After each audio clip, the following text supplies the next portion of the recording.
முதல் விஷயம் ஒன்று சொல்கிறேன். அது வந்து நீங்கள் வந்து தளபதி ஃபேனுன்னு சொல்லிட்டீங்க, அதனால் உங்களுக்கு அது சந்தோஷம் கொடுக்காது, மற்றவங்களுக்கு கொடுக்கட்டும். அவர் ஜெயிக்கல, என்ன கெட்டு போச்சு? சீக்கிரமா ஒரு பையனை 3 வருஷத்துல ஃபர்ஸ்ட் வாட்டி எம்எல்ஏ, உடனே விளையாட்டுத்துறை அமைச்சர், உடனே துணை முதலமைச்சர். என்ன நினைப்புனா கூட்டணி கட்சியில் இருக்க எவனும் கேட்க முடியாது, எதிரில் கேட்க ஆளே கிடையாது. அப்போ இது சர்வாதிகார போக்கு, மனராட்சி போக்கு. காமனா எடுத்துப்போமே. இல்ல நாங்க இல்ல, நாங்க விஜய் வந்து இப்போதைக்கு ஒரு ஆக்டர், அப்புறம் தான் ஒரு பொலிட்டீஷியன். அவர் வந்து எலெக்ஷன்ல நின்னு ஜெயிக்கிறாரு தோக்குறாரு, அதெல்லாம் செகண்டரி. உதயநிதி யாரு?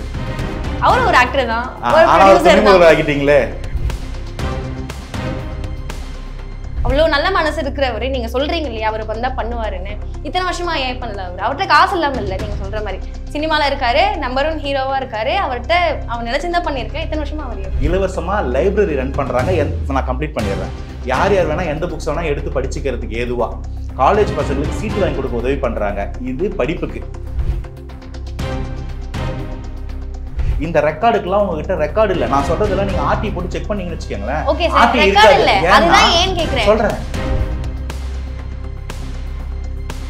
பண்றவரை மட்டுமே கேள்வி கேட்கறமே, பண்ணாதவங்களை எப்ப கேட்போம்?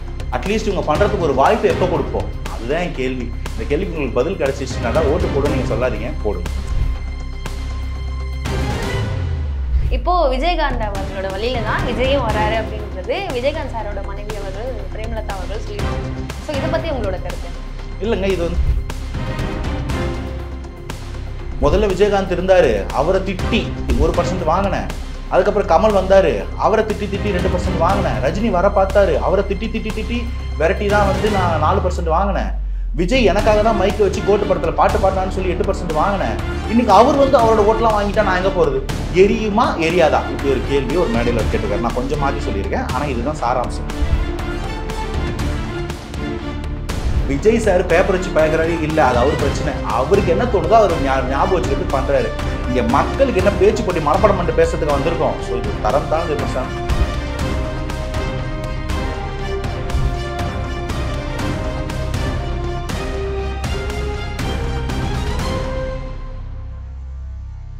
ஜாம்பவான் டிவி நேயர்களுக்கு வணக்கம். நான் உங்க ஹரணி திருமுருகன். இன்னைக்கு நம்மளோட இணைந்திருக்கிறார் அனந்தஜித். அவரோட நிறைய விஷயங்கள் நம்ம பேசலாம். வணக்கம் சார். வணக்கம் சார், எப்படி இருக்கீங்க? நல்லா இருக்கேன். நீங்க எப்படி இருக்கீங்க? நல்லா இருக்கேன் சார். இப்போ விஜய் அவர்கள் வந்து திருச்சியில பிரச்சாரம் பண்ணிட்டு இருக்காரு. ஸோ அந்த விஷயங்கள் பத்தின தகவல்கள் நிறைய தெரிஞ்சிருக்கும். ஸோ அதை பத்தி ஒரு சில கருத்துக்கள் சொல்லுங்க. இல்லை, தமிழ்நாட்டுக்கே தெரிஞ்சிருக்கும். நான் சொல்லக்கூடிய எக்ஸ்க்ளூசிவ் தகவல் ஒன்றும் இல்லை. தமிழகம் தழுவிய அனைத்து மாவட்டத்துக்கும் போகிறதா பிளான். திருச்சியிலேருந்து தொடங்கியிருக்காரு. தமிழகத்தோட மத்திய திருச்சி இல்லையா? ஸோ பெர்மிஷன் வாங்க எவ்வளோ கஷ்டப்பட்டோம், எவ்வளோ ரெஸ்ட்ரிக்ஷன் போட்டாங்க, எல்லாத்தையும் பார்க்குறீங்க. அதை தாண்டின மக்கள் வரவேற்பு. இதை தான் வந்து இந்த மக்களாட்சியில் எல்லோரும் கிடைக்காம திண்டாடுறாங்க. அது அவருக்கு நேச்சுரலாக ரொம்ப ஆர்கானிக்காக குடும்பங்கள் கொண்டாடும் வெற்றின்வாங்கல்ல, அந்த குடும்பங்கள் கொண்டாடும் ஒரு தலைவராக தெருதோறும் வீதிதோறும் பாலந்தோறும் வீடுகள்லேருந்து கூட மக்கள் ஆவலாக பார்க்கக்கூடிய அந்த காட்சிகளை பார்க்க முடியுது. ஓவர்வெல்மிங் ரெஸ்பான்ஸாக இருக்குது. தேங்க்ஸ் டு திருச்சி மக்கள் தான் சார். ஓகே, இப்போ நீங்கள் சொன்னீங்களே சார், பெர்மிஷன் வாங்குறதுக்கு இவ்வளோ கஷ்டப்பட்டோம் அப்படின்னு. எந்த மாதிரியான சவால்கள் எல்லாமே இருந்துச்சு பெர்மிஷன் வாங்குறதுக்கு? இல்லை, நீங்கள் இன்றைக்கி இந்த வெறும் மாவட்டந்தோறும் போகிற ஈவெண்ட் மட்டும் கிடையாது. மதுரை ஈவெண்ட்டே வந்து நாங்கள் ஆக்சுவலி ஆகஸ்ட் 25 தான் பிளான் பண்ணியிருந்தோம். அது வந்து ஒரு எக்ஸ்டெண்டட் வீக்கெண்டாக இருக்கும், வந்து போகிறவங்களுக்கும் நிறைய பிரச்சனை இருக்காது அப்படின்னு பிளான் பண்ணியிருந்தோம். அது வந்து எதேர்ச்சியாக கேப்டன் அவர்களோட பிறந்த நாளாகவும் இருந்துச்சு. ஆனால் அந்த நாளில் அது நடக்கக்கூடாது, அதுக்கு முன்னாடி ஒரு வீக் டேல தான் நடத்துகிறோன்னு 20 23 டேட்டை கொடுத்து 21 வியாழக்கிழமை ஒரு வீக் டேல நடத்துகிற மாதிரி மாறி அங்கேயும் எவ்வளோ ரெஸ்பான்ஸ் வந்துச்சுன்னு பார்த்தோம். அதுக்கு அந்த மாற்று கட்சி எதிர்ப்பு கட்சியாக இருக்கக்கூடியவங்களாம் அந்த மாவட்ட தலைவர்கள் என்னென்னலாம் பிளான் பண்ணியிருந்தாங்க நியூஸ் பேப்பரில் பார்க்கும்போது ஆச்சரியத்தை தாண்டி பயமாக இருந்துச்சு. அதெல்லாம் தாண்டி அந்த மக்கள் சக்தி வந்து அதை வெற்றியடை வைக்கிது அப்படின்னும் போது அது தொடர்ச்சியாக அதோட நீட்சி தான். 5 வண்டிக்கு மேலே வரக்கூடாது, 1/2 மணி நேரம் தான் பர்மிஷன் கொடுப்போம், அதில் 10 நிமிஷம் தான் பேசணும், இல்லாட்டி எல்லா பர்மிஷனையும் ஒட்டு மொத்தமாக கேன்சல் பண்ணிவிடுவோம், 500 பேர் தான் கூடணும், ஆம்புலன்ஸ் இருந்தால் வழிவிடணும், ஏர்போர்ட் போகிறவங்க வந்தால் வழிவிடணும். இதில் எந்த ஆம்புலன்ஸ் வந்து நிஜமாகவே மக்களுக்கு சேவை பண்ண வருது, எந்த ஆம்புலன்ஸ் வந்து கூட்டத்தை டிஸ்டர்ப் பண்ண வருது, அந்த ஒரு கேள்வி வந்துருச்சு. ஆக்சுவலி ஆம்புலன்ஸ் மேலெலாம் கேள்வியே வரக்கூடாது. ஒரு அம்மாவோட பாசம் எப்படியோ ஆம்புலன்ஸோட சைரன் அப்படி இருக்கணும், அது வந்து பொய் சொல்லாதுன்ற மாதிரி இருக்கணும். அதையே கேள்விக்குறியாக்குற நிலைமைக்கு வந்துருச்சு இன்றைக்கி நம்ம சட்ட ஒழுங்கோ இல்லை ஆட்சியாளர்களுடைய அந்த பயமோ.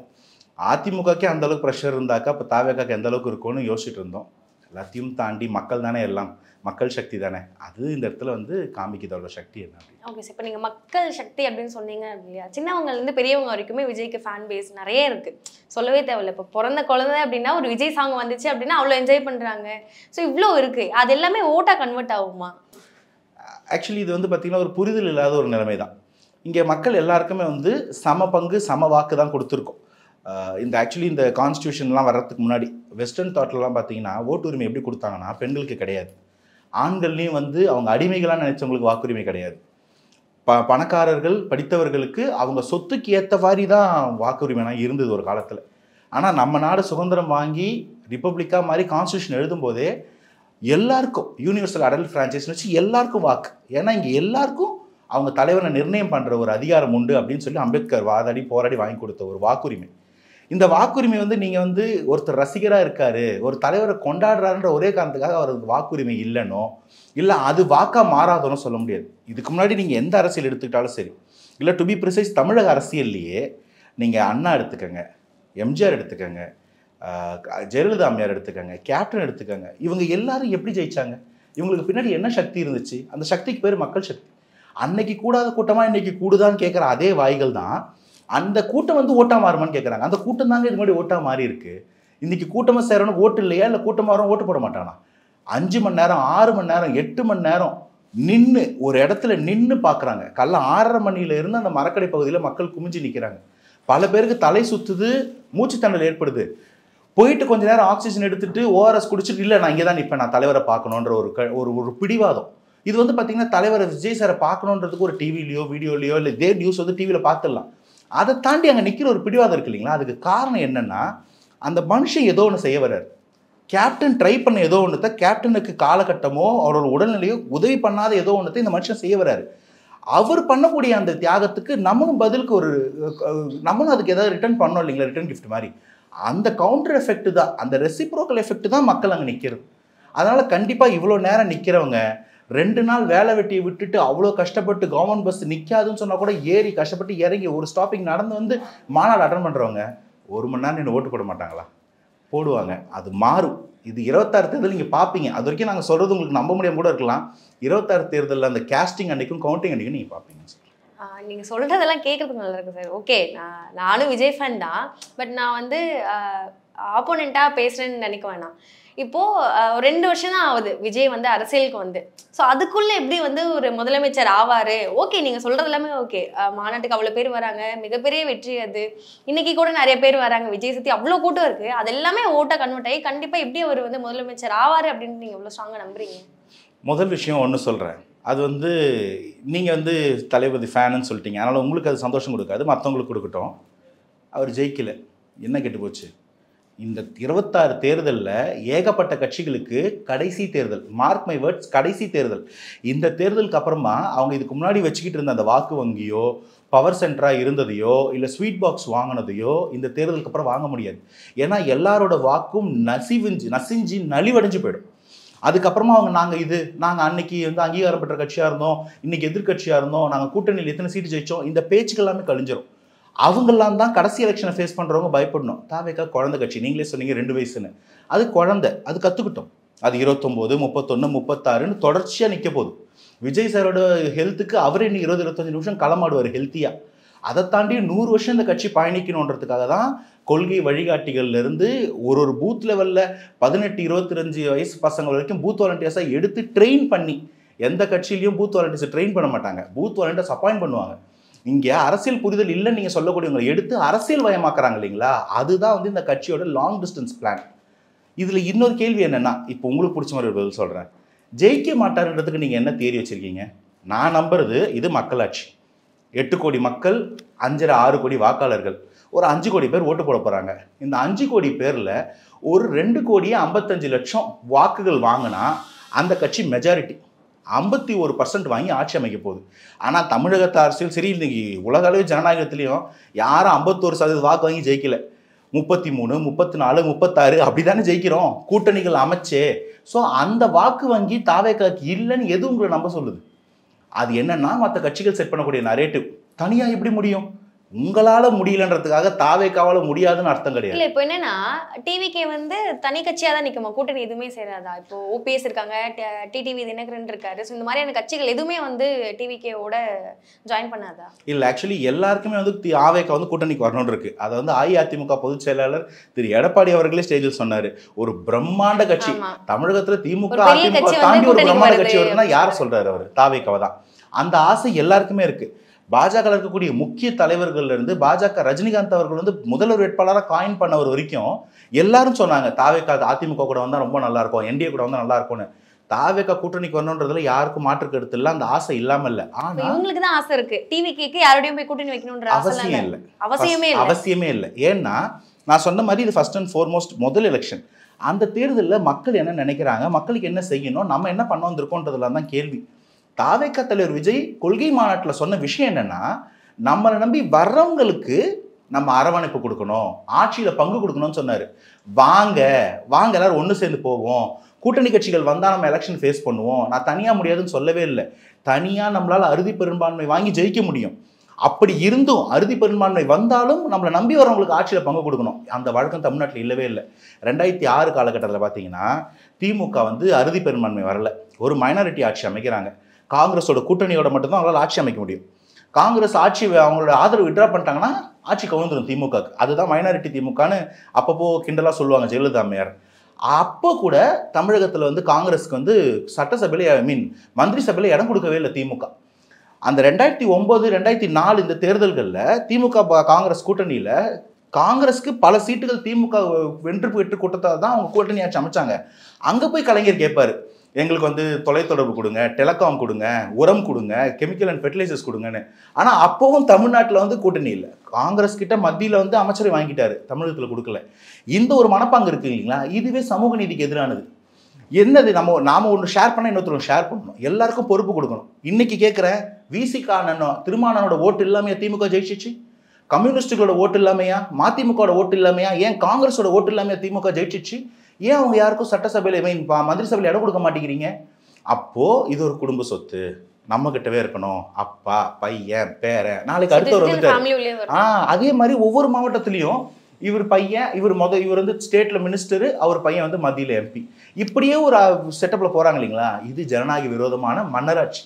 அதை மாத்துறது தான் தாவேக்கா சொல்லக்கூடிய மக்களாட்சி. இப்போ எனக்கு இன்னொரு கொஸ்டின் வந்து, இப்போ நீங்க பேச எனக்கு மைண்ட்ல இருந்த ஒரு கொஸ்டின் என்னன்னா, இப்போ ஏடிஎம்கே அப்படிங்கிறது ஒரு பெரிய கட்சி, எம்ஜிஆரால உருவாக்கப்பட்டு ஜெயலலிதா அம்மா வந்தாங்க, இப்போ வந்து ஓபிஎஸ் வந்தாரு, அதுக்கப்புறம் இவர் எடப்பாடி அவர்கள் இருக்காங்க. இவ்வளோ பெரிய கட்சியா இருந்த ஒரு இது வந்து தாவேக்கா இப்போ பிறந்தது 2 வருஷத்துக்கு முன்னாடி, அந்த கட்சியோட போய் வந்து இணையுமா? இப்போ இவர் எடப்பாடி அவர்கள் சொல்லியிருந்தாரு ஒரு பெரிய கட்சி ஒன்று கூட்டணிக்கு வருது அப்படின்னு. அஃப்கோர்ஸ் பெரிய கட்சி அப்படின்னா ஒன்று டிஎம்கே இருக்கு, இன்னொன்று ஏடிஎம்கே இருக்கு, இன்னொன்று இப்போ தாவேக்கா தான் இருக்கு, முன்னாடி வந்துட்டு இருக்காங்க. சீமான் அவர்களோட கட்சியுமே இருக்கு. சீமான் போய் இணைவாரா அப்படிங்கிறது ஒரு கொஸ்டின் மார்க், பெரிய கொஸ்டின் மார்க், டவுட் தான், அது நம்ம சொல்ல முடியாது. தாவேக்கா வந்து இவங்க போய் இவங்களோட இணையலாம், இல்லை விஜய் வந்து இவரோட இணையத்துக்கான வாய்ப்பு இருக்கா? அப்படியே இணைஞ்சாலும் எப்படி வந்து ஏடிஎம்கே போயிட்டு நாங்களே வந்து உங்க கட்சியில் இணைஞ்சிக்கிறோம், இப்போ நீங்க வந்து விஜய், நான் வந்து எடப்பாடி, நான் உங்க கட்சியில் இணைஞ்சிக்கிறேன், நான் வந்து சொல்லுவோம்னா அவ்வளோ பெரிய கட்சியா இருந்தா இத்தனை வருஷமா நான் முதலமைச்சராக இருந்திருக்கேன், இந்த வழியில வந்தவங்க நம்ம போய் கேட்க முடியுமா? முதல் விஷயம், அதிமுகவை யாரும் இணைச்சிக்கலாம் கூப்பிடல. கூட்டணிக்கு அஇஅதிமுக வந்தா ஒரு வாய்ப்பு இருக்கும், ஏன்னா திமுக வீழ்த்தணுன்ற ஒரு தேவை இருக்கு. அதிமுகவும் தாவேக்காவும் அதே நிலைப்பாட்டில் இருக்கிறாங்க, அந்த வாக்கு பிரியக்கூடாதுன்றது இதையும் தாவேக்கா சொல்லலை, பல அரசியல் விமர்சகர்கள் சொன்னதை நீங்கள் கேட்குறீங்க. முதல்ல அஇஅதிமுக இன்னைக்கு அஇஅதிமுக தானா? நீங்கள் வந்து எம்ஜிஆர் அவர்களையும் ஜெயலலிதா அம்மையாரையும் கோட் பண்ணீங்க, இன்னைக்கு அந்த அஇஅதிமுக தானே அது? ஜெயலலிதா அம்மையார் கடைசியா, நான் உங்களுக்கு சொல்கிறேன், நம்பர் சொல்கிறேன். ஜெயலலிதா அம்மையார் 2016 தனியாக எந்த கூட்டணியும் இல்லாமல் 43% வாக்கு வாங்கி ஜெயிச்சு, கூட்டணி இல்லாமல் ஜெயிச்சு அந்த ஆட்சியை கொடுத்துட்டு அதுக்கப்புறம் வந்து காலம் தவறிடுறாங்க. அதுக்கப்புறமா அந்த கட்சி அப்படியே தொடர்ந்து பயணிக்குது, பல டசில்ஸு, பல பிரேக்கப்ஸு, பிரிஞ்சு போயிட்டாங்க. கடந்த தேர்தலில் கூட்டணி அமைச்சு, திரும்பவும் சொல்கிறேன், அஇஅதிமுக பாமகோட கூட்டணி அமைச்சு 24 தேர்தலில் 20% வாக்கு பர்சன்டேஜ் தான் வாங்கியிருக்காங்க. பாமக இல்லைன்னா அது 15 16 தான் அஇஅதிமுக வாக்கு வங்கி. இது டேட்டா, நம்ம அவங்களை குறைச்சி மதிப்பிடுறோன்னு இல்லை, இதுதான் ரியாலிட்டி. இன்னைக்கு இந்த ஃபேக்ஷன்ஸ் பார்த்தீங்கன்னா, சசிகலா அம்மையார் அவங்க அப்போவே அரசியல் விட்டு விலக வச்சுட்டாங்க. டிடிவி தினகரன் தனி கட்சி ஆரம்பிச்சிட்டாரு. துணை முதல்வராக இருந்தவர், முன்னாடியே முதல்வராக இருந்தவர் ஓபிஎஸ் இன்னைக்கு அந்த கட்சிக்குள்ளே இல்லை, திமுக போய் சந்திக்கிறார். அந்த கட்சியில் பல பேர் சொல்லும் தலைவர்களாக இருந்தவங்க, நீங்கள் அன்வர் ராஜா அவர்கள் எடுத்துக்கலாம், மைத்திரன் எடுத்துக்கலாம், திமுகவில் போய் இணைஞ்சிட்டாங்க. இப்போ செங்கோட்டையன் அதிமுக ஆரம்பிச்சோடனே முதல் எலெக்ஷன்லயே மாவட்ட செயலாளராக இருந்து எம்எல்ஏ ஆனவர், எம்ஜிஆர் சீட்டு கொடுத்து அவர் இன்னைக்கு அந்த கட்சியை விட்டு நீக்கப்பட்டிருக்காரு, பதவியிலிருந்து நீக்கப்பட்டிருக்காரு. இன்னைக்கு அதிமுக இன்டாக்டா இருக்குன்னு நினைக்கிறீங்களா? அந்த கட்சியில ஒரு தலைவர், இந்த மாதிரி ஒரு பெரும் தலைவர் அங்கிருந்து வெளியே போனாங்கன்னா இல்ல ஒதுக்கப்பட்டாங்கன்னா அந்த தலைவருக்கு பின்னாடி இருக்கக்கூடிய ஒரு வங்கி, ஒரு வாக்கு வங்கியே சீர்குலையும். ஓட்டு போடாமையோ அந்த கட்சியில ஈடுபாடு இல்லாம போக வாய்ப்பு உண்டு. அப்போ இது அதிமுகவா இல்ல எடப்பாடியின் திமுகவா? இந்த கேள்வி வருதா இல்லையா? நான் என்ன சொல்றேன்னா, எந்த கட்சி பெருசு, நம்ம யார் முக்கியம், அது இல்லை இங்க கேள்வி. இன்னைக்கு திமுக வீழ்த்துவதற்கு யார் விருப்பப்பட்டாலும், தாவேகாவின் தலைமையை ஏற்றுக்க விருப்பப்பட்டால் அவர்களை அரவணைத்துக் கொள்ள தாவேகா தயார். இதுதான் ஸ்டேட்மெண்ட். இது எனக்கு எந்த டவுட்டும் இல்லை. அது எடப்பாடியார் அந்த ஸ்டாண்டோட வந்தாருன்னா ஏற்றுக்க போறோம். டிடிவி தினகரன் அவர்களோ ஓபிஎஸ் அவர்களோ நாளைக்கு அந்த நிலைப்பாட்டில் வந்தாங்கன்னா ஏற்றுக்க போறோம். இன்னைக்கும் நம்ம எப்படி அதிமுக ஸ்டேஜில் சொன்னாங்களோ, பாஜக தலைவர்கள் சொன்னாங்களோ, அதே போல ஒரு ஸ்டேட்மெண்ட் தான் திரு டிடிவி தினகரன் அவர் சொல்லியிருக்காரு. என்ன சொன்னாரு? தாவேகாவின் தலைமையை ஏற்றுக்கிட்டு ஒரு கூட்டணி அமைறதுல என்ன தப்பு? மெகா கூட்டணி அமையும் தாவேகா தலைமையில் திரும்ப தாவேகா கூப்பிட்டாங்களா? ஸோ தாவேகா இங்கே பிரைமரி பொலிட்டிக்கல் ஃபோர்ஸாக மாறிக்கிட்டு இருக்கு. இன்னைக்கு திமுகவை வீழ்த்த வேண்டிய கட்டாயத்தில் தமிழகம் இருக்கு. எல்லாருக்கும் தெரியுது அவங்களோட ஆட்சியில் எவ்வளோ ஆன்டி இன்கம்பன்சி இருக்குன்னு. ஆனால் அதை வீழ்த்துவதற்கான போதிய சக்தியோட ஒரு எதிர்கட்சி இல்லை தாவேகா வர வரைக்கும். அப்போ அது வரும்போது தாவேகா வந்த பிறகுதான் இந்த அச்சம் திமுகவுக்கு வருது. மன்னராட்சி போல நடத்திக்கிட்டு இருந்தவங்க 50 ஆண்டுகள் தொட்டுது கலைஞர் அவர்களுக்கு ஸ்டாலின் அவர்களை துணை முதல்வர் ஆக்குறது. அப்பவும் குடும்பத்துக்குள்ள ஏகப்பட்ட காம்ப்ரமைஸ் பண்ணி சீக்கிரமா ஒரு பையனை 3 வருஷத்துல ஃபர்ஸ்ட் வாட்டி எம்எல்ஏ, உடனே விளையாட்டுத்துறை அமைச்சர், உடனே துணை முதலமைச்சர். என்ன நினைப்புனா, கூட்டணி கட்சியில் இருக்க எவனும் கேட்க முடியாது, எதிரில் கேட்க ஆளே கிடையாது. அப்ப இது சர்வாதிகார போக்கு, மன்னராட்சி போக்கு, இது தமிழக ஜனநாயகத்துக்கு விரோதமான போக்கு. அப்போ தாவேகா வரும்போது கேள்வி கேட்கப்படுது. இன்னைக்கு ஏகப்பட்ட பேனர்கள்ல துணை முதல்வர் போட்டோ இல்ல, முதல்வர் போட்டோ மட்டும்தான் இருக்கு. எல்லா பிரச்சாரங்கள்லயும் வீடு தேடி ஸ்டாலின் தான் இருக்கு, வீடு தேடி முதல்வர் தான் இருக்கு, உங்களுடன் ஸ்டாலின் தான் இருக்கு. ஓரணியில் தமிழ்நாட்டில் கூட முதல்வர் போட்டோ மட்டும்தான் இருக்கு. ஜனநாயக பூர்வமா இருக்கா? பயம் ஏற்படுத்தியிருக்கா? இது தாவேகாவின் முதல் வெற்றி. இன்னைக்கு மக்கள் எழுச்சியில திமுக பாஜகவுக்கு பர்மிஷன் கொடுக்குறாங்க, அதிமுகவுக்கு பர்மிஷன் கொடுக்குறாங்க, பாமக அன்புமணி அவர்களுக்கோ பிரேமலதா மேடமுக்கோ பர்மிஷன் கொடுக்குறாங்க, தாவேகா கொடுக்க பயப்படுறாங்க. இதெல்லாம் வெற்றி. தாவேகா களத்தில் களமாடுகிறது, வெற்றி பெற்றுக்கொண்டு இருக்கிறதுக்கான ப்ரூஃப்ஸ். இதுக்கு மேல ப்ரூஃப் வேணும்னா எலெக்ஷன் இன்னைக்கு நீங்க சொல்றது இல்ல. ஓகே சார், பட் ரசிகர்கள் பின்னாடி இருக்காங்கன்றதுதான் ஒரு பெரிய பயம். இப்போ வரைக்கும் ஒரு எலெக்ஷன்ல இப்ப நிக்கிறாரு, நம்ம எலெக்ஷன்ல வின் பண்றாரு தூக்குறாரு, அதெல்லாம் செகண்டரி. ஸோ நம்ம இவரு வந்து இப்போ வரைக்கும் பாக்குறது விஜய் அப்படின்னா ரசிகரா மட்டும்தான், மீன்ஸ் நடிகரா தான் நம்ம பாக்குற ஒரு ரசிகர்கள் நடிகர் அப்படிதான் போயிட்டு இருக்கு. நம்ம இல்ல, நீங்க காமனா எடுத்துப்போமே. இல்ல நாங்க இல்ல, நாங்க விஜய் வந்து இப்போதைக்கு ஒரு ஆக்டர், அப்புறம் தான் ஒரு பொலிட்டீஷியன். அவர் வந்து எலெக்ஷன்ல நின்று ஜெயிக்கிறாரு தோக்குறாரு, அதெல்லாம் செகண்டரி. உதயநிதி யாரு? அவரும் ஒரு ஆக்டர் தான், ஒரு ப்ரொடியூசர் தான். ஆகிட்டீங்களே. அதுதான் நான் முன்ன கலைஞர் யாரு, அண்ணா யாரு, எம்ஜிஆர் யாரு, ஜெயலலிதா அம்மையார் யாரு? இன்னைக்கு தமிழகத்துல எந்த கட்சியில ஜெயிச்சாதான் சார் அவங்க பொலிட்டிஷியனா வந்து பெருசா பாப்பாங்க? கிடையாது. இங்க வந்து வெற்றி தோல்வின்றது பை ப்ராடக்ட். எந்த ஒரு விஷயத்துலயும் வெற்றிக்கு வேண்டி ஓடக்கூடாது. அது படிப்பா இருக்கட்டும், வேலையா இருக்கட்டும், கரியரா இருக்கட்டும், வாழ்க்கையா இருக்கட்டும், அரசியலா இருக்கட்டும், வெற்றிக்கு வேண்டி ஓடக்கூடாது. நீங்க எந்த வேலையை செய்ய வந்திருக்கீங்களோ அதை மனசார திருப்தியா செய்யுங்க, வெற்றி உங்க பின்னாடி ஓடி வரும். இன்னைக்கு மக்களுக்காக, மக்களோட ஆதரவு, மக்கள் மனசுல ஒரு புழுக்கம், இங்க ஒரு தலைவன் வரமாட்டானா, இந்த குடும்ப ஆட்சியில இருந்து மாத்தி கூட்டு காப்பாற்ற மாட்டானா, வேற வழியே இல்லையே, மாத்தி ஓட்டு போட ஒரு நல்ல தலைவன் இல்லையன்ற ஒரு புழுக்கம் இருக்கு இல்லைங்களா? அந்த புழுக்கத்தை தீர்க்க வராரு. அது இந்த வெளிப்பாடு தான் அந்த கூட்டம். இந்த கூட்டம் காசு கொடுத்து கூட்டுறது இல்லை, காசு கொடுத்தாலும் இப்படி கூட்ட முடியாது. அந்த கூட்டம் அங்க வந்து நிக்குதுன்னா முதல்ல நீங்க எதுக்கு வந்திருக்கீங்க? மக்களுக்காக. ப்ரூவ் பண்ணியாச்சா? திமுக போன்ற ஒரு கட்சியில் இருக்கக்கூடிய தீமையை, இன்னைக்கு இருக்கக்கூடிய குடும்ப அரசியல ஒடுக்க வந்திருக்கீங்க. ஒடுக்கப்படுதா? திமுக அச்சுறுத்தல் ஏற்படுத்துறீங்களா? இது உங்களோட பர்பஸ். இதோட பை ப்ராடக்ட் வெற்றி. வெற்றிக்காக ஒரு வரல, இதோட பை ப்ராடக்டா வெற்றி வரும். அந்த வெற்றியின் பை ப்ராடக்டா மக்களுக்கு நல்லது நடக்கும், அதை மக்கள் சாதிப்பாங்க. இது விஜய் சாருக்கான வெற்றி கிடையாது, ஜனநாயகத்துக்கான வெற்றி நோக்கி போய்கிட்டு இருக்கு. அவர் நடிகர்னா சொல்லிக்கோங்க, அவர் நடிகர் நான் சொல்ல போறது இல்லை. ஆனா வேற எந்த கட்சிக்கும் அதை சொல்ற தகுதி கிடையாது. திமுக நடிகர் இல்லையா? அதிமுக, தேமுதிக, பாமக கூட நம்ம நடிகர்லாம் நினைச்சிட்டு இருந்தோம். அன்புமணி அவரோட பெண் பிள்ளைகள் வந்து ப்ரொடியூஸ் பண்ணிட்டு இருக்காங்க படம். திருமணம் நடிக்காத படமா, சீமான் சார் நடிக்காத படமா, டைரக்ட் பண்ணாத படமா? யாரு கேள்வி கேட்பீங்க? அண்ணாமலை கர்நாடகத்தை படம் நடிச்சிருக்காரு, ஹெச் ராஜா தமிழகத்துல படம் நடிக்கிறாரு. என்ன ஒரே விஷயம்னா, Vijay sir number 1 actor, successful actor. இவங்கெல்லாம் நான் சொன்னாதான் ஆக்டர்னே உங்களுக்கு ஞாபகம் வரும். அதனால தோத்தவங்கன்ற ஒரே காரணத்தால அவங்க ஆக்டர்லன்னு சொல்லிடாதீங்க, அதுலயும் தோத்துருக்காங்க. இல்ல சார், நீங்க சொன்ன லிஸ்ட் எல்லாம் ஓகே, அதுக்கு அப்படியே ஆப்போனன்ட்டா விஜய் சார் நிக்கிறாரு. ஓகேவா? இப்போ வந்து எல்லாருமே பாக்குறது ஃபர்ஸ்ட் நம்ம வந்து ஒரு ஆக்டரா தான் பார்த்தோம். இப்போ இவங்களும் வந்து நிறைய பேசுறாங்க, மேடையில ஏறி பேசுறாங்க, பிரச்சாரம் பண்றாங்க, எலெக்ஷன்ல நிக்கிறாங்க, இதெல்லாம் நல்லா ஃபோர்ஸா நிறைய பண்ணிட்டே இருக்காங்க. அப்படி பண்ணும்போது தான் இவங்க வந்து ஒரு அரசியல் தலைவர், அரசியல்வாதி நினைச்சிட்டு இருக்கீங்க அப்படின்னு நம்ம வந்து பாத்துட்டு இருக்கோம் இத்தனை வருஷமா. நான் சின்ன வயசுல இருந்து அப்படிதான் பாத்துட்டு இருக்கேன்.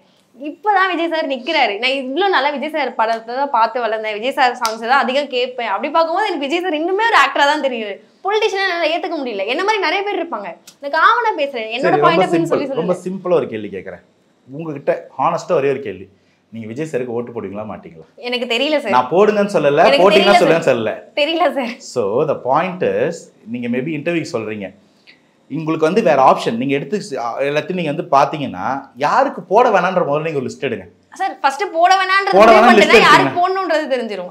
யாருக்குலாம் போட வேணாம்னு நீங்க காரணம் தெரிஞ்சீங்கன்னா உங்களுக்கு யாருக்கு போடணும் எதுக்கு போடணும்னு தெரிஞ்சிடும். நான் உங்களுக்கு ஏன் விஜய் சார் ஓட்டு போடுவீங்களான்னு கேட்டது பர்சனல் கேள்வி, தப்பா எடுத்துக்காதீங்க. ஆனா இந்த மாதிரி ஒரு கன்ஃபியூஷன்ல இருக்கிறவங்களுக்கே புரிஞ்சிருச்சு.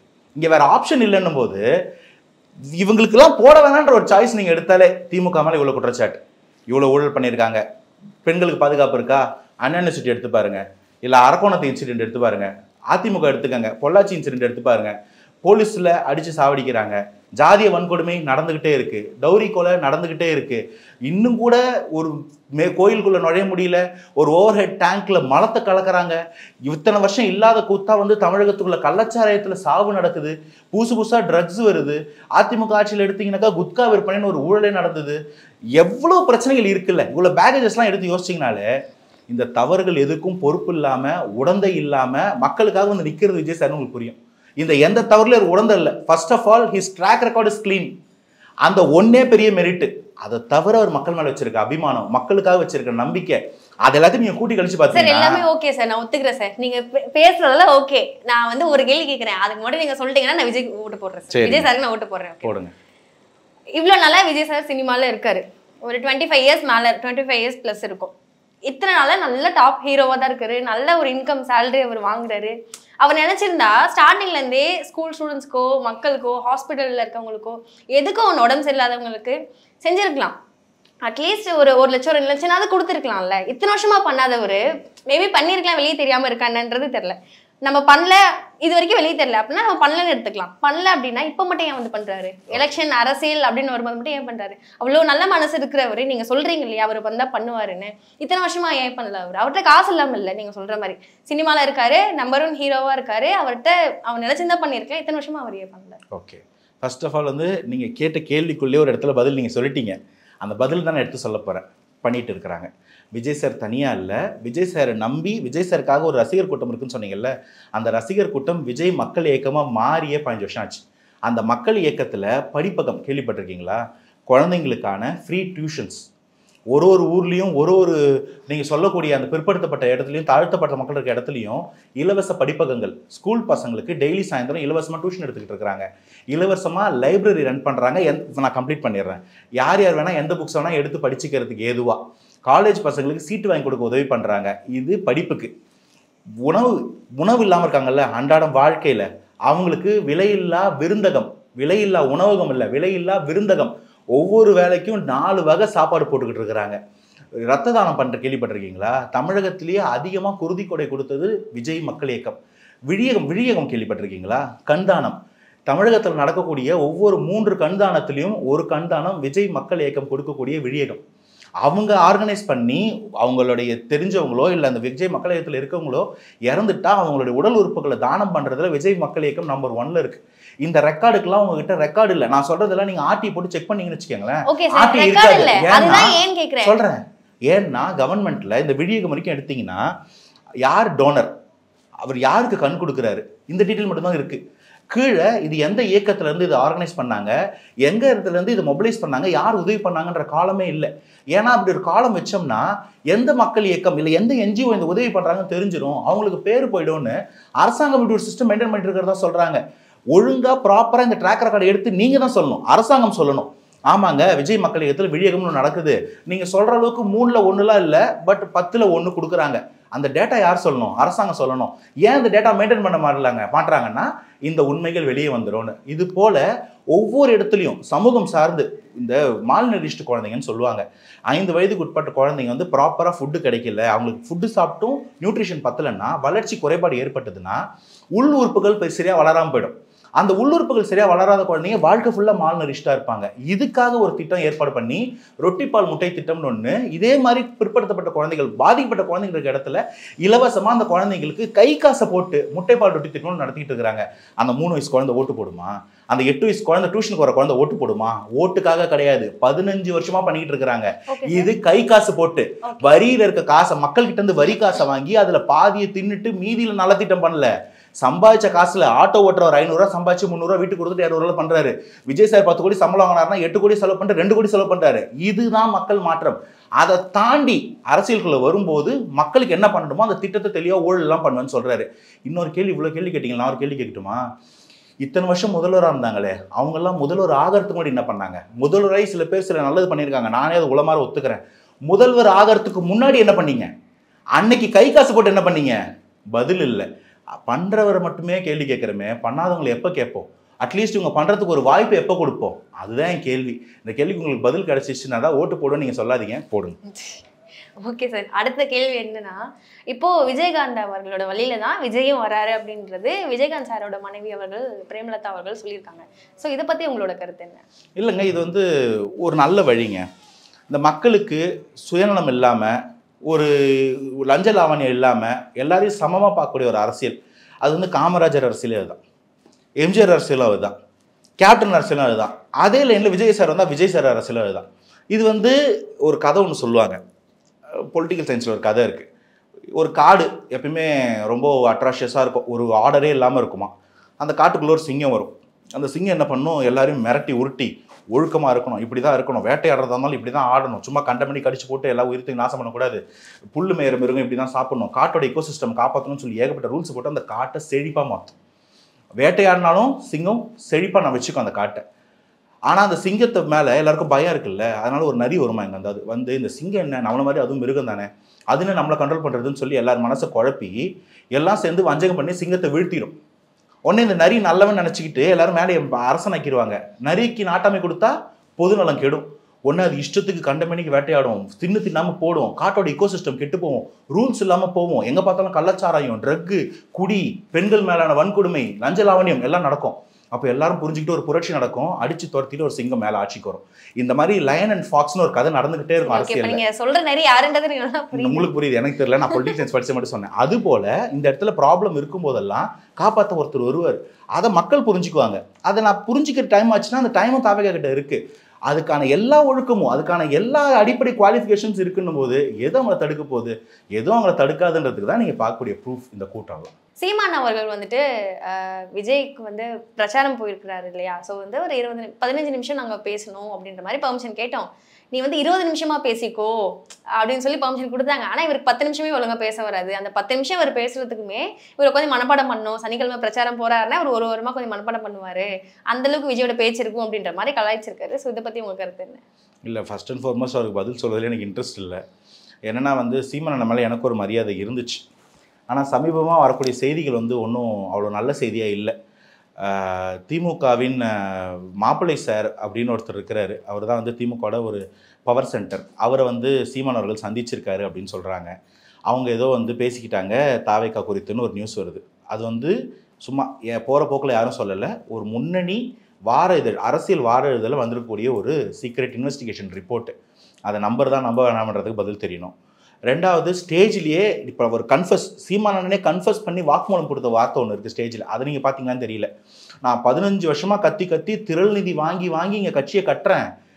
முதல்ல விஜயகாந்த் இருந்தார், அவரை திட்டி அவரை வந்து நல்ல கண்ணு அவரோட கால் கட்ட முடிக்கு ஈக்குவலண்ட் ஆவியானலாம் திட்டி 1% வாங்கினேன். அதுக்கப்புறம் கமல் வந்தார், அவரை திட்டி 2% வாங்கினேன். ரஜினி வர பார்த்தாரு, அவரை திட்டி விரட்டி தான் வந்து நான் 4% வாங்கினேன். விஜய் எனக்காக தான் மைக்கை வச்சு கோட்டு படத்தில் பாட்டு பாடினான்னு சொல்லி 8% வாங்கினேன். இன்னைக்கு அவர் வந்து அவரோட ஓட்டெலாம் வாங்கிட்டா நான் எங்கே போகிறது? எரியுமா எரியாதா? இப்படி ஒரு கேள்வி ஒரு மேடையில் அவர் கேட்டிருக்காரு. நான் கொஞ்சம் மாற்றி சொல்லியிருக்கேன், ஆனால் இதுதான் சாராம்சம். இது போல ஒரு காழ்ப்பில் அவரோட எதிரி யாரு? திமுக. அதிமுக, காங்கிரஸ், பாஜக இவங்கள பேசலாம். அவங்க ஆட்சியில் இருந்திருக்காங்க, அவங்க மேலே குற்றச்சாட்டுகள் இருக்கு.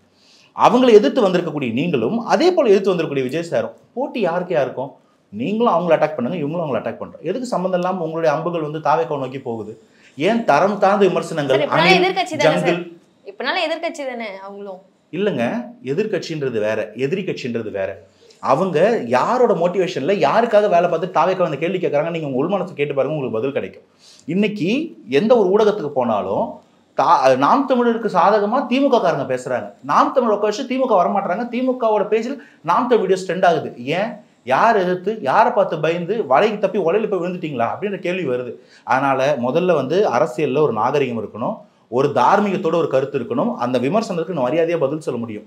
அப்படி ஒரு விமர்சனம்லாம் அதுக்கு பதிலே சொல்ல வேண்டாம்ன்றது என்னோட பாயிண்ட். தவறவும் இங்கே பேச்சு போட்டி நடக்கலை. தமிழ் பேசு தங்க காசு, உங்கள் யார் சிறந்த பேச்சாளர்னு வரல, உங்கள் யார் சிறந்த தலைவன், மக்கள் யாரை நம்புறாங்கிறது தான் வந்திருக்கோம். அவர் பேச்சு போட்டிக்கெல்லாம் வரல. உங்களுக்கு பேச்சு போட்டி பண்ண தெரியும்னா போய் பேச்சு போட்டி பண்ணுங்க. நீங்களே அந்த மரங்களின் மாநாடு, மாடுகளின் மாநாடு ஸ்டேஜில் அந்த போடியத்துக்குள்ள பேப்பர் வச்சு படிச்சுட்டு இருந்தார் சீமான், வேணா போய் எடுத்து பாருங்க. விஜய் சார் பேப்பர் வச்சு பேசுறாரு, இல்லை அது அவர் பிரச்சனை, அவருக்கு என்ன தோணுதோ அவர் ஞாபகம் வச்சுக்கிறதுக்கு பண்றாரு. இங்க மக்களுக்கு என்ன பேச்சு போட்டி மனப்பாடம் பண்ணிட்டு பேசுறதுக்கு வந்திருக்கோம். ஸோ இது ஒரு தரம் தாழ்ந்த விமர்சனம். அதை பெருசாக எடுத்து அதை பேசாதீங்க. இந்த கேள்வி நீங்க போராட்டி கூட எனக்கு சந்தோஷம் தான். நிறைய கேள்விகளுக்கு பதில் சொன்னீங்க, ரொம்ப நன்றி. Thanks for having.